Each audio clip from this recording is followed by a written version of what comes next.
মানে উচ্চ শিক্ষার জন্য বাইরে গেল, প্রত্যেকটা রাত যদি বাবা মাকে চিন্তায় যদি ঘুম না আসে, তাহলে তারা পড়াশোনা কিভাবে করবে আর আমাদের সমাজ এগিয়ে যাবে কিভাবে?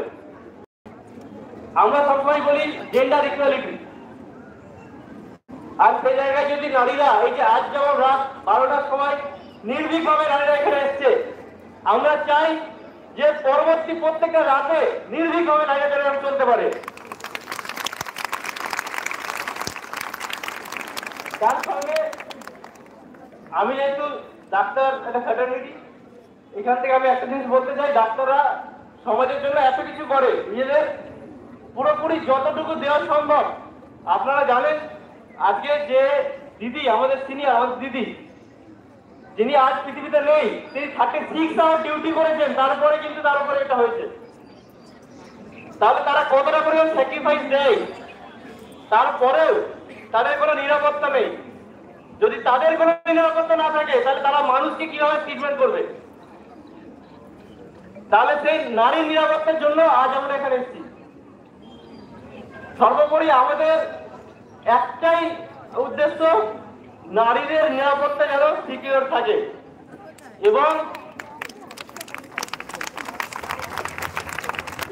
এই যে নৃশংস কাণ্ডটা ঘটেছে, আমরা আগেও দেখেছি, অনেক প্রমাণ লোপাট হয়েছে, অনেক কিছু হয়েছে, সরকার প্রচুর ভাবে সেটাকে ঘুরিয়েছে, ঘটনা পুলিশ অনেক রকম ঘটনা ঘুরিয়েছে।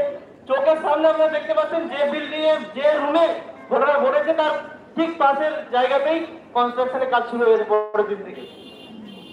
প্রমাণ লোপাট চলছে, এগুলো কি চলছে? এগুলো প্রকাশ্যে প্রমাণ লোপাট, আমরা চুপচাপ দর্শক দেখছি, কিছু বলতে পারছি না। এখন আর চুপ করে থাকার সময় নয়, আমরা জাস্টিস চাই।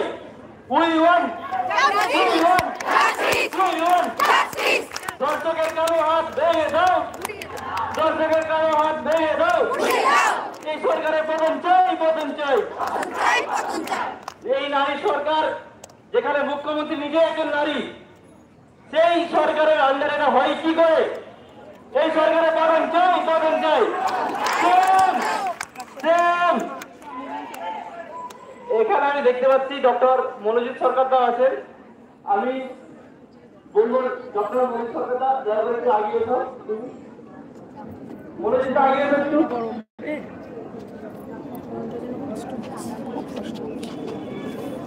এখন বর্তমান মেডিকেল কলেজের চিকিৎসক ডাক্তার মনোজিৎ সরকার বক্তব্য রাখবেন।